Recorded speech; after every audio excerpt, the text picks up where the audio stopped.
6 सांसद उद्धव ठाकरे की पार्टी में बागी और अब क्या यूपी में 25 की बारी है। सवाल इसलिए क्योंकि अखिलेश यादव की पार्टी में टूट की खबर है और यह खबर कल से आई और किसने दी? ओम प्रकाश राजभर। ओम प्रकाश राजभर का एक ट्वीट कल से कैसे हलचल मचाए हुए और उसके बाद तो वो ट्वीट पे ट्वीट कर रहे हैं। ऐसा लग रहा है कोई खेल चल रहा है उनके और अखिलेश यादव के बीच। कल से सब पूछ रहे हैं कि सपा में क्या टूट होने वाली है। उन्होंने लिखा तो सुनो, सपा के बागी सांसदों के गुट का नेतृत्व उत्तर प्रदेश की बागी भूमि का एक लाल करने वाला है और ये बलिया का लाल है। सवाल है कि कौन है बलिया का लाल जो समाजवादी पार्टी में भूचाल लाएगा। यूपी में 2027 से पहले सपा में टूट को लेकर कई दावे हैं। ओपी राजभर जल्द टूट होने की बात कर रहे हैं। आज सुबह ओपी राजभर ने एक बार फिर एक पोस्ट किया। बागी सांसदों का नेतृत्व बागी भूमि का लाल करेगा। सपा कार्यालय में ब्राह्मणों को तिरस्कृत किया गया, उससे बागी बलिया का लाल बहुत आहत है। समाजवादी पार्टी में अब टूट होकर रहेगी, ये कहा ओपी राजभर ने। और उन्होंने कहा पूरा सैफई खानदान मुझे गाली देने में जुट गया है। अखिलेश अब सांसद बचाओ अभियान में जुट जाएं। दुखी निराश सांसदों के घर जाकर उनसे माफी मांगे।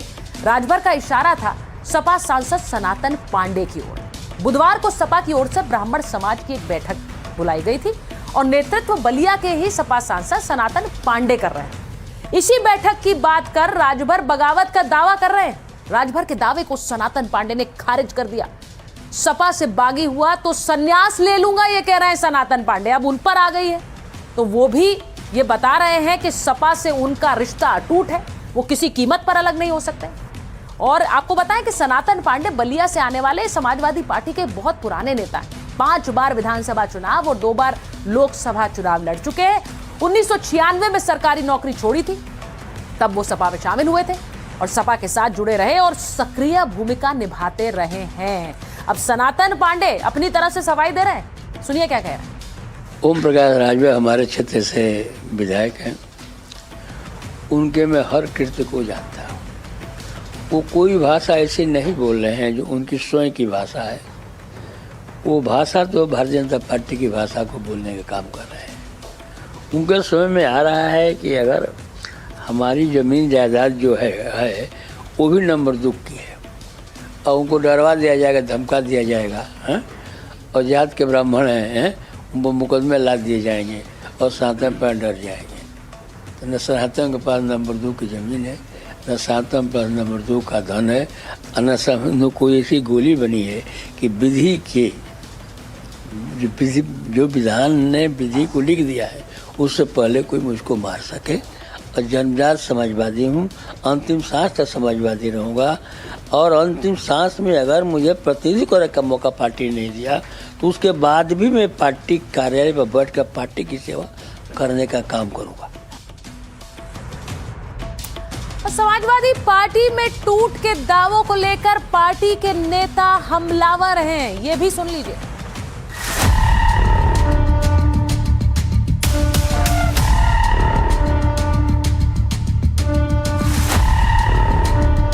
समाजवादी पार्टी एक है, हमारे सभी सांसद विधायक एक हैं। परिवार तो एक है ही और परिवार के साथ साथ सभी सांसद विधायक एक हैं। मुझे लग रहा है ये राजभर जी समाजवादी पार्टी से चुनाव जीते थे पिछली बार। अब उनको अपने भविष्य की चिंता सता रही है क्योंकि ये लोग कभी कुछ कहते हैं कभी कुछ कहते हैं, तो इनको मुझे लग रहा है कोई गंभीरता से लेता भी नहीं है। समाजवादी पार्टी का कोई कार्यकर्ता भी कहीं जाने वाला नहीं। बीजेपी के तमाम लोग जरूर समाजवादी पार्टी के राष्ट्रीय अध्यक्ष अखिलेश यादव के संपर्क में हैं जो विधानसभा की टिकट चाहते हैं। बीजेपी से और माननीय अखिलेश यादव जी की बढ़ती हुई लोकप्रियता से भारतीय जनता पार्टी घबरा गई है। तो हलचल तो मचा दी है ओपी राजभर ने और इस वक्त माइक ऑन उन्हीं का कर रही हूँ। ओपी राजभर हमारे साथ जुड़ रहे हैं। राजभर साहब, ये सपा में ये टूट कब तक होगी जिसकी भविष्यवाणी आप कर रहे हैं, कब टूटेगी? सत्र लोकसभा का चलने जा रहा है जी, उसी लोकसभा सत्र के दौरान बड़ा खेल होने वाला है। मतलब अभी आप कह रहे हैं अगले सत्र में? बता तो रहा हूँ कि लोकसभा सदन चलने वाला है, उसी सदन के दौरान हो सकता है उसके पहले ही ये लोग चले जाएं या उसी बीच ये लोग एक गोल बना करके एक अलग जो है अपना मोर्चा खड़ा करेंगे सपा के खिलाफ। तो भाई सपा का कहना है कि बीजेपी ने आपको एक मिशन पर लगा दिया है। चुनाव से पहले सपा को लेकर अफवाहें फैलाने का काम आपको सौंपा गया है कि आप ये करिए।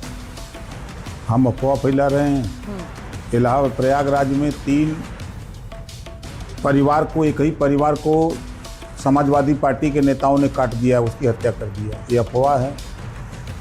ये भी अफवाह है कि मऊ में समाजवादी पार्टी के नेताओं ने एक राजभर को गोली मार कर हत्या कर दिया। ये भी अफवाह है। FIR है, बाकायदे रिकॉर्ड है। बाराबंकी में राजभर का गर्दन काट दिया समाजवादी पार्टी का नेता, बाकायदे FIR है, वो अफवाह है।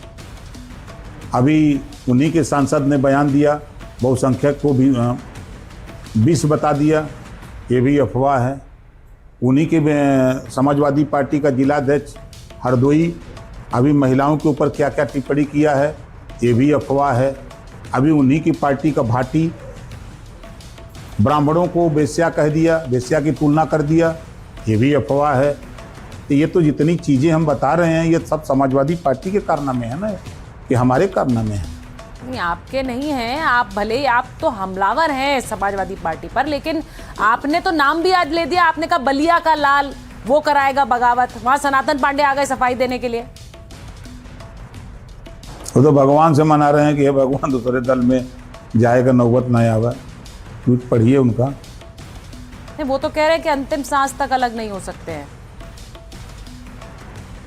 वो तो यही कह रहे हैं। वो कह रहे हैं अंतिम सांस तक अलग नहीं होगा। भाई अगर साच को आँच किस बात की? हाँ, सच साच अगर है तो उसको आँच किस बात की है? उनको करना चाहिए ना। बहुत से लोग कह रहे हैं कि आप तो अखिलेश यादव के पीछे ही पड़ गए हैं। सपाई भी यही कह रहे हैं कि भाई आखिर मैं आपसे पूछ रही हूँ, इतनी ये गुस्सा है या दुश्मनी है?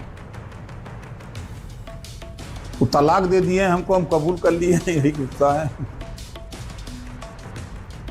नहीं, वो तलाक दे दिए हैं तो तलाक हमको दे दिए हैं तो हम कबूल कर लिए, कबूलनामा कबूलियत, इसी से गुस्सा है और कौन बात है?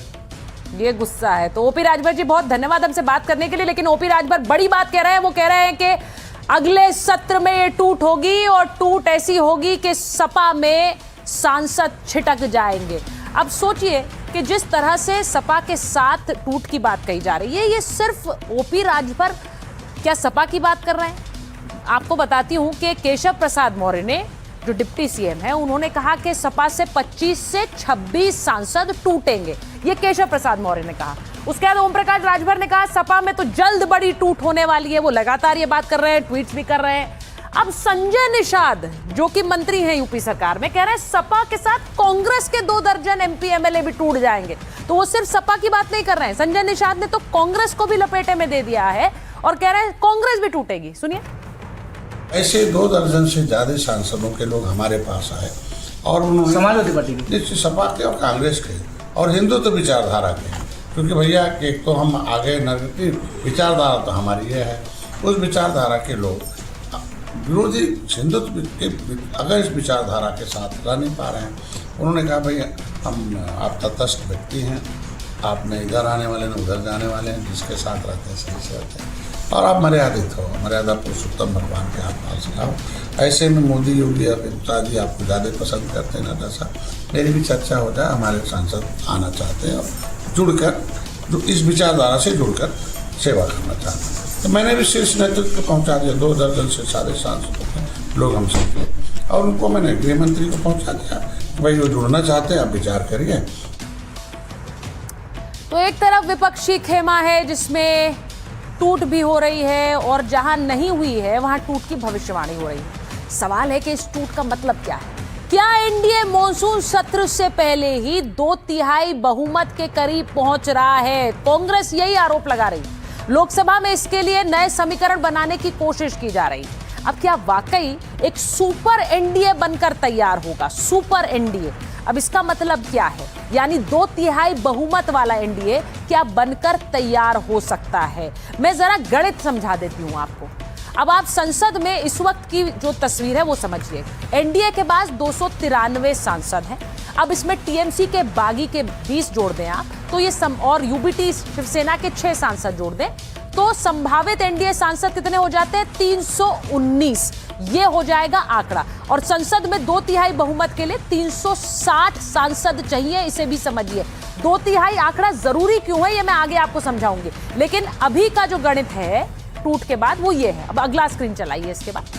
अब आप समझिए कि एनडीए 293, टीएमसी के बागी 20 और इसी के साथ यूबीटी शिवसेना 6, समाजवादी पार्टी के 25। ये सिर्फ संभावित है, ऐसी कोई टूट पार्टी में नहीं हुई है, मैं फिर बता दूं। लेकिन डीएमके के 22 इसलिए कह रहे हैं क्योंकि कांग्रेस से नाराज है, इंडिया गठबंधन से छिटकी हुई है। अगर इन सब को मैं मिला दूं तो संभावित एनडीए 366 हो जाएगी, जो कि संसद में 2/3 आंकड़ा 360 से 6 सांसद ज्यादा है। क्या इसीलिए सुपर एनडीए की बात हो रही है, 2/3 बहुमत की बात हो रही है? लेकिन एक तस्वीर और है, उसे भी समझ लीजिए। अगर समाजवादी पार्टी के 25 सांसद और डीएमके के 22 सांसद किसी भी तरह के बिल पे वोटिंग से नदारद रहें, यानी गायब रहें, तो ये 47 सांसद गायब हो जाएंगे। अगर 47 सांसद कम होते हैं तो लोकसभा का आंकड़ा घट जाएगा, तो 2/3 के बहुमत के लिए सिर्फ 329 सांसद चाहिए।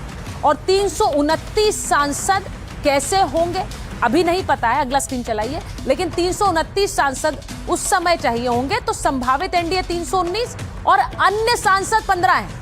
तो इनमें से अगर 10 इस तरफ एनडीए का समर्थन कर दें तो भी किसी तरह का 2/3 बहुमत संसद में बिल पास कराने के लिए एनडीए के पास हो सकता है। तो ये समीकरण है जो आपको मैंने समझाए हैं। अब इन्हीं 3 समीकरणों को लेकर विपक्ष बीजेपी पर आरोप लगा रहा है, कह रहा है कि उसे सांसदों को तोड़ने की कोशिश की जा रही है। मैं शिवसेना में कौन एमपी को क्या करना चाहिए मैं तो टिप्पणी नहीं कर सकता हूं, और हम तो पार्लियामेंट के समय में सब एमपी से सहयोग मांगते हैं। देश के लिए महत्वपूर्ण बिल जब हम लाते हैं पार्लियामेंट में, तो हम सारा पार्टी, सारा मेंबर्स ऑफ पार्लियामेंट से हम सहमति लेना चाहते हैं, सबसे समर्थन मांगते हैं ताकि बिल पारित हो। तो चलाओ। रिजिजू कह रहे हैं कि बिल पास कराने के लिए सबका समर्थन मांगेंगे। सवाल है वो कौन से बिल हैं जिन्हें बीजेपी हर हाल में पास कराना चाहती है। लोकसभा में 2/3 बहुमत के बिना यह मुमकिन नहीं होगा, और इसीलिए ये सुपर एनडीए की बात मैं कर रही हूं। सबसे पहले परिसीमन बिल अप्रैल में पास कराने की कोशिश 54 वोटों से गिर गया। लोकसभा में 2/3 बहुमत होता तो पास हो जाता। अभी लोकसभा की 543 सीटों के लिए चुनाव होने हैं। बिल पास होगा तो लोकसभा में 850 सीटें हो सकती हैं, और जिन इलाकों में बीजेपी मजबूत है वहां की सीटें बढ़ेंगी। चुनाव में बीजेपी को इसका बड़ा फायदा हो सकता है, इसीलिए दक्षिण के राज्य इसका विरोध कर रहे हैं।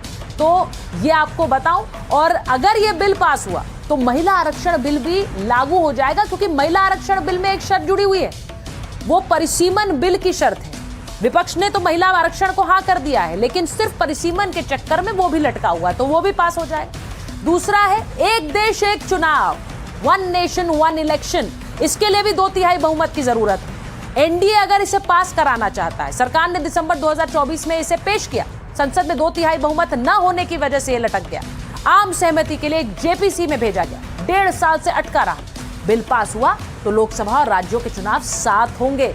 बीजेपी इसे देश के विकास के लिए जरूरी बताती रही है। बीजेपी की दलील है कि लगातार चुनाव पर पैसा खर्च होता है, लेकिन विपक्ष को इसमें बीजेपी की चाल नजर आती है। बीजेपी राज्यों के चुनाव भी राष्ट्रीय मुद्दों पर लड़े जाएंगे, जिसकी वजह से बीजेपी को एक एडवांटेज होगा, तो यह भी पास हो सकता है। और इसी के साथ यूसीसी बिल को भी पास कराने की कोशिश बहुत लंबे समय से कर रही है बीजेपी, और अलग अलग राज्यों में इसे ला भी दिया गया है। और अगर 2/3 बहुमत होगा, हालांकि इसके लिए कॉन्स्टिट्यूशनल अमेंडमेंट नहीं है, लेकिन इसके लिए भी अगर 2/3 बहुमत होगा तो ये भी एक तस्वीर जाएगी कि ज्यादा से ज्यादा लोग इसके समर्थन में खड़े हुए हैं राष्ट्रीय स्तर पर।